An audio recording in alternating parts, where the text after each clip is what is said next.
क्या आप जानते हैं कि भीषण गर्मी की शुरुआत में भगवान को भी ठंडक की जरूरत होती है।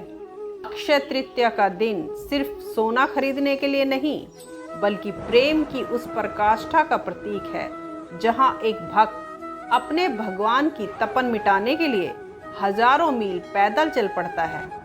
आज हम बात करेंगे चंदन यात्रा की और उस महान भक्त की जिसके कारण यह परंपरा शुरू हुई।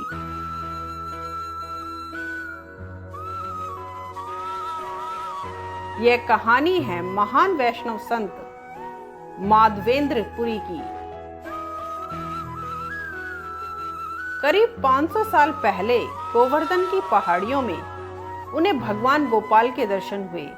भगवान ने उनसे कहा, माधव, मेरा शरीर गर्मी से तप रहा है, मुझे मलय पर्वत का असली चंदन चाहिए।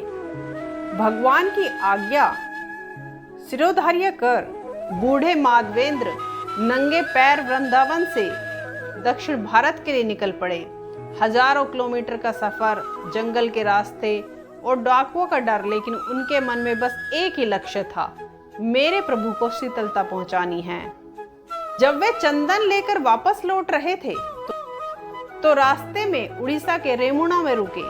वहां भगवान ने खुद माधवेंद्र पुरी से स्वप्न में कहा, माधव, तुम थक गए हो, अब और आगे मत जाओ, तुम यह चंदन यहीं के गोपीनाथ विग्रह को चढ़ा दो।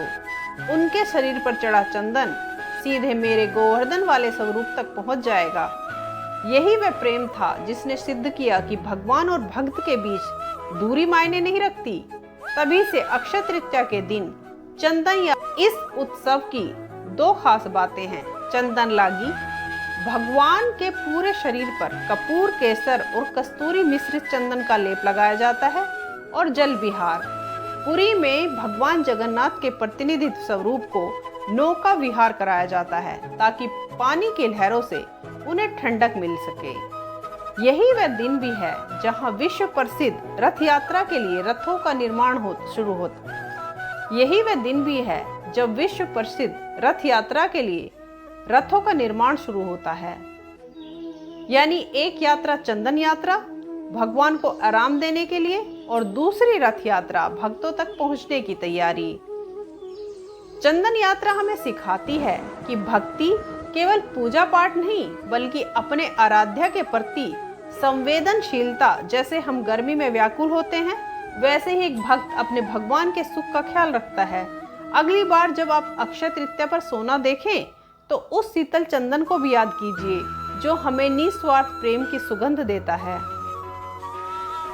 दोस्तों, अगर आपको यह कहानी पसंद आई हो तो इसे लाइक करें, अपने दोस्तों और परिवार के साथ शेयर करें, और ऐसी ही प्रेरणादायक और ज्ञानवर्धक कहानियाँ सुनने के लिए हमारे चैनल को सब्सक्राइब करना ना भूलें। धन्यवाद।